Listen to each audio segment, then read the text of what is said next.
natin si Abby. Abby, ngayon ka lang namin nakita dito sa PSL Beach Volley. Pero kahit gano'n, nakita namin yung same Abby Maranyo na BMDC. So can you tell us more about this inspired performance today?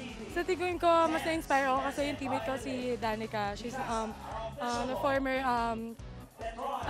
player din for PSL, no? Pero defending champion siya. Kaya mas na-inspire ako kasi lagi niya akong tinuturuan ng mga techniques, ano ba yung kailangan ko gawin inside the court. Kasi it's far from indoor volleyball, di ba? Kaya madami akong natutunan sa kanya. So, inspiring talaga.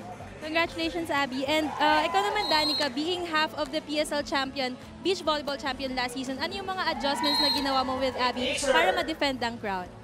Actually, wala naman talaga akong adjustments na ginawa sa kanya kasi 100% yung tiwala ko sa kanya eh. Pero yung tinuturuan ko lang siya, yung sinasabi niya, yung mga shots na ganun. Kasi may communication naman kami dalawa sa loob ng. There you have it. Since you guys won today, is there anyone you'd like to greet or mention? Well, I'd like to say hi to my mom na nanonood dito kahit sobrang init.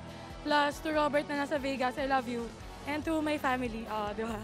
Ikaw, Danica. Hi to my mom in Cebu, yung kapatid ko, Danjen, saka yung kapatid ko si Yola, nasa Quezon Up, saka yung family niya. Ayan, congratulations again, girls.